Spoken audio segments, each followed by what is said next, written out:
Hey friends, welcome back to the channel with another movie reaction. Today we are watching Despicable Me, and I'm excited to get into this series. It kind of just passed me by when I was younger.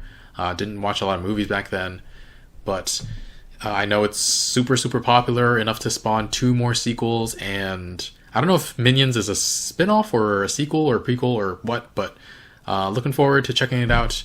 And yeah, we're gonna get started. If you want to watch the full reaction, you can check out Patreon in the link in the description below. This probably aired a week early over there as well.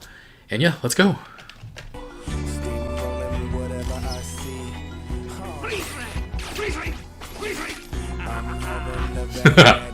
That'll do. Despicable Me. At least he tips. This contraption seems way too unnecessary. We stole the Statue of Liberty. How? The small one from Oh. Las Vegas. I have been working on something very big. Something that will blow this pyramid thing out of the water. We are going to steal Pause for effect. The moon. Anybody come to adopt us while we were out? Let me think. I'm getting Umbridge vibes. What did I just say? Formerly Lehman Brothers. I'm applying for a new villain loan. Go by the name of Vector. Quantity represented by an arrow with both direction and magnitude. Yeah. Oh, he's further away now. Like that young fellow out there named Vector. He just stole a pyramid. Oh. But he seemed incompetent. I've got it. Oh. And his. What? Like taking candy from a what? Oh. What is going on? Uh-oh. They got ejected from it? Yeah. Is that Gru doing some reconnaissance? Oh my god.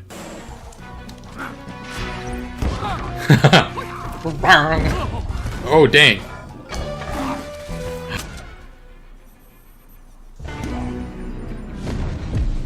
I think he's got your number.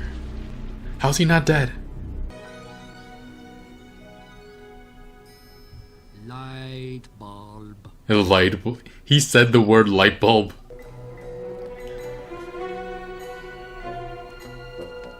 Eat its face. I want you to. Huh? Yeah. Aww. The pyramid is. I just noticed the pyramid's there. No. Stay away from there. It's fragile. It's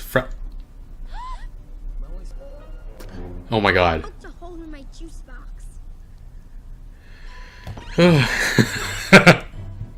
Cookie robots. Dancing robots. Boogie robots. Boogie robots. He heard boogie. Uh-oh. Oh no. My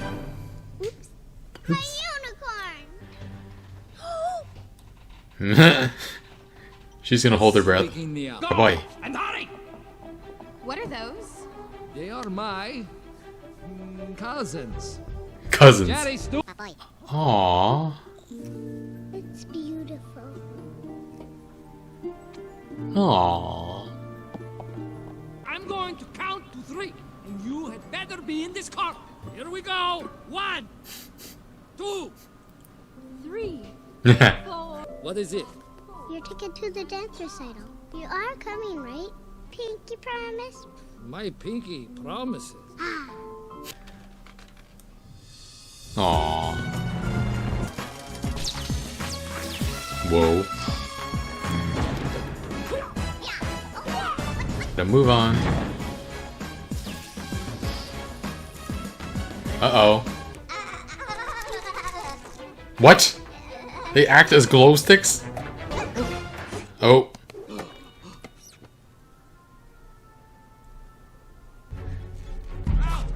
Oh. Please. Aww. He's thinking of just ditching them there? Sorry, dude. They can't ride without an adult. What? Have a little fun. Bond with them. Aww.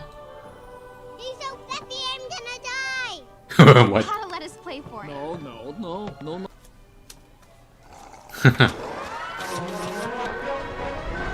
Oh.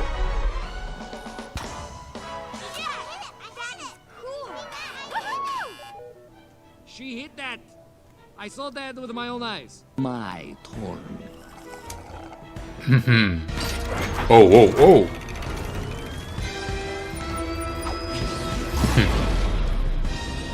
Here we go. Take it. Let's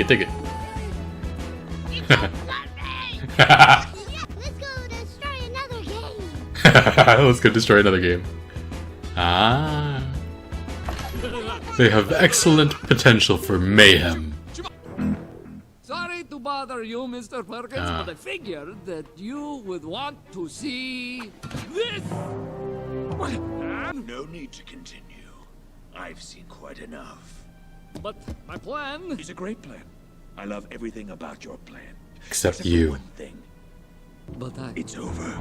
Goodbye, Gru. Do it without the loan. Build your own rocket. You built one before as a kid. Can't you see that I'm in the middle of a pep talk? Aww. Yes, we will build our own rocket using this and whatever else we can find.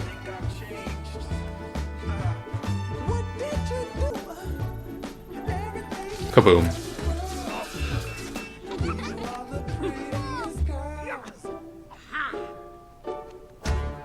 Vector is his son. And he sees little kids. Those girls sold me cookies. You need us a bedtime story? Yeah, do it. Aww. No. Manipulative. Sleepy kittens. Sleepy kittens. Then their mother came out and said, "Time for kittens to go to bed." Wow, this is garbage. I actually like this. Keep reading. This is garbage. Come on.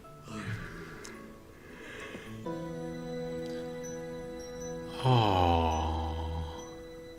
I was thinking that maybe we could move the date of the heist. Please tell me this is not as a result of the girls' dance recital, is it? They need to go. You don't do something about it, and I will. What does that mean? Vector. Oh no.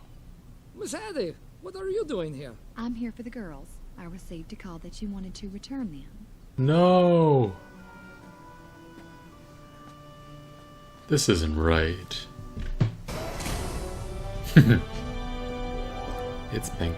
The little one caught it. But he's going. You're not going to be satisfied with this.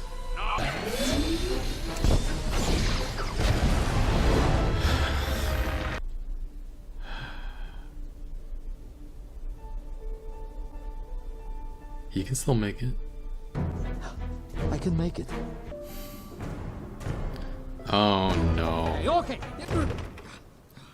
It's over. You missed it.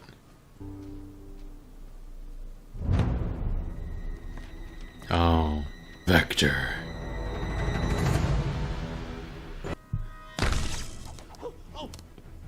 He is gonna kick your butt.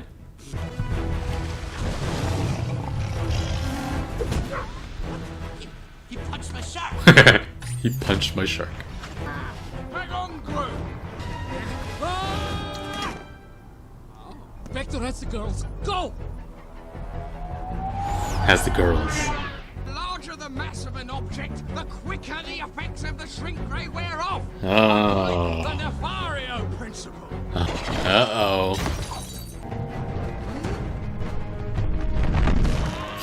Ow. Mr. Brew, up here! Mr. Brew! Now! Oh no.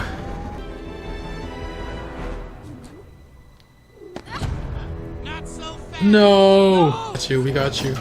Oh no.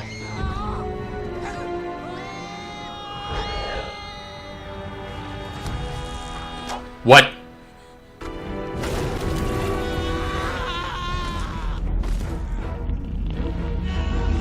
He won't be able to breathe.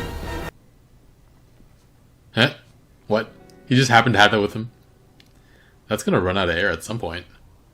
You want a story? Three sleepy kittens. Oh no, sorry, that book was accidentally destroyed maliciously. One big unicorn. Aww. Why, who wrote this? Oh, me! Here, watch this. Oh my god. One big unicorn, strong and free, thought he was happy as he could be. Aww. I love you. Aww. I love you too.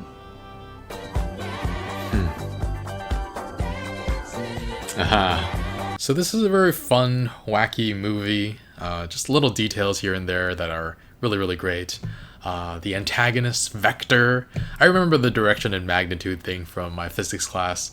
The whole supervillain thing is kind of ridiculous. They steal the Great Pyramid of Giza. They steal the Shrink Ray. Vector steals the Shrink Ray from Gru, and Gru steals it back with the help of some cookie bots. And then he steals the moon! And then Victor steals the moon from him. Yeah, I just loved the details here and there. Bank of Evil, formerly Lehman Brothers, and the pyramid. The pyramid is just clearly right behind Vector's compound, just like painted to blend in with the color of the sky, with some clouds as well. It's just so obvious, and so a little detail like that is super funny. But for all the villains in this film, we don't even see like anybody even remotely competent going up against them. We don't see any heroes or police even going after them, or the government in any sort of form. But yeah, the fact that Gru literally says the word light bulb when he comes up with an idea is really fun too. Little details like that really, really make this film. And the adoption agency, that woman was so terrible to the girls. Definitely reminded me of Umbridge, Professor Umbridge from Harry Potter and the Order of the Phoenix. Yeah.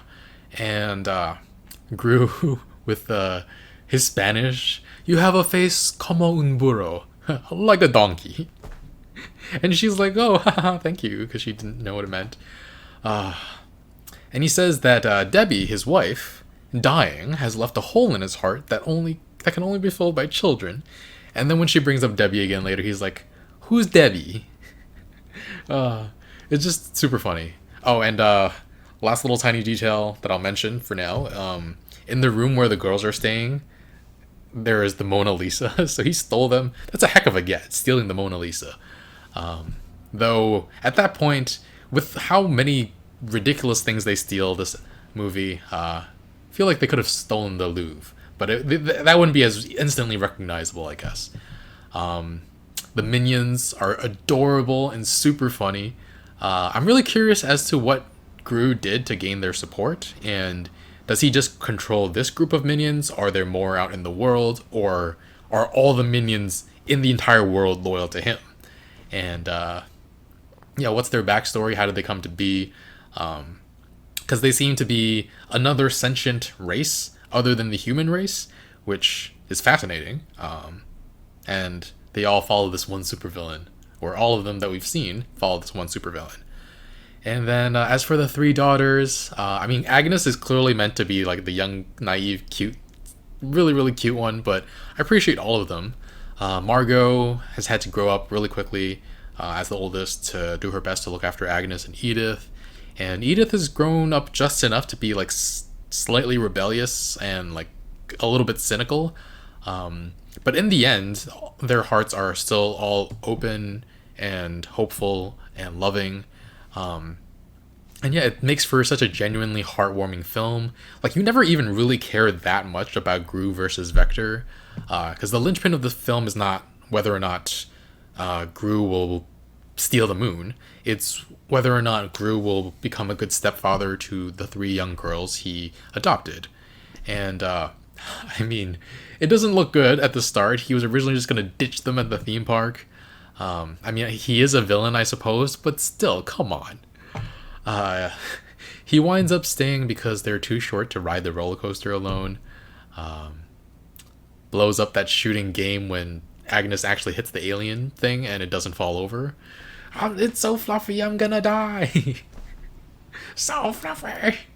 And then they're so like happy and enthralled with what he did, blowing up that stand, that he kind of, I think he might see like some kind of potential for mayhem in them, or I think it's also possible, or I think it's a little of that, and it's also a little bit of he actually enjoys being in the company of people who view him in a positive light, and yeah, he winds up bonding with them, and it's sweet because other than Dr. Nefario, I mean, he doesn't have a good relationship with his mom, and these are the first human beings who respond to him in a positive way in a very long time, I'm guessing. And the children begging Gru to read a story. Please! The physical appearance of the please makes no difference. I mean, just the dialogue is really great, really well written, and the voice that Steve Carell puts on is really comical as well. And then him reading the first story with the kittens. Wow, this is garbage. You actually like this? I mean, he has no positive role model. I'm guessing his mom wasn't supportive of him in any way, so I don't know if she ever read to him, and if maybe she read him the same way and was just like, you like this? This is garbage. So maybe that's the reason why he acts the same way. But as stupid as he thinks the book is at first, you see him get emotionally invested when the mother cat tells the kittens that she loves them with all her heart. And he's just like, he's invested, and he immediately shuts the book because he can't take that emotion, hinting at how damaged he might be from his own upbringing with his mother not being the best of mothers. And later on, he says the book was accidentally destroyed maliciously. Oh my god. But the new book, he takes into account how much Agnes loves unicorns, and he writes a story about the one big unicorn, even using his nose as the unicorn's horn, telling the story of how the three young girls melted its heart away. So sweet. And but what about goodnight kisses? And he kisses them all goodnight, and all the minions want to be kissed too. So he really did have his heart melted, right? So that's really nice. It's a nice character arc to see. Dr. Nefario went behind his back and was going to have them return to the orphanage. That was really rough to see, but Gru did go along with it. Something he's been fighting for so long, to be this super proper villain and to be the big shot, and it got the better of him. But once he got up there, he realized that that's not what he wanted in life. That's the only thing he'd known all his life was nefariousness, but he found something he wanted even more, and I think that's a great message. I'm excited to see more of him and the kids. And the mom, I can't get over the mom. He's so unsupportive of him. The flashback to him as a kid wanting to go to the moon, and she was just so dismissive. And when Gru is finally there at his daughter's ballet performance, she says he makes a great parent just like her. Oh, I'm just like, no. And she does say maybe even better, and Gru kind of smiles at that, realizing that maybe he can do a better job for his children than his mother did for him. He somehow, I don't know. He and his mom have an interesting relationship, though. I mean, just because your parents aren't necessarily good parents doesn't mean you don't love them. Doesn't mean you do love them, but doesn't mean you don't. And there's as much pain as there is there. I think he still appreciates her in his own way. But yeah, this film, I enjoyed it a lot. It's a laugh at. It's a film you laugh at, a film that makes you feel good, and all this stuff about supervillains. I don't know if that life is behind him. Maybe maybe he finds new ways to use his villainy to, I don't know, raise his kids in a different way. We'll see. Anyway, I'm gonna give this movie an 8.0. Yeah, just enjoyed it. I loved I don't know how you say Pharrell. I think it's Pharrell's. I love Pharrell's music. I had heard some of these songs prior, but yeah, it was nice to have it mixed in throughout the movie as well. And Minions are so cute. The epilogue, the what's it called? The post-credit scenes or the mid-credit scenes were fun with the Minions messing around, and they they talk in such funny, ridiculous ways. But yeah, I want to see more of them as well. Yeah, anyway, thanks for watching. Leave a like, really helps with the channel. If you want to watch the full reactions or you want to watch reactions a week early, you can check out Patreon in the link in the description below. Otherwise, yeah, thanks for watching and I'll see you guys next time. Bye, friends.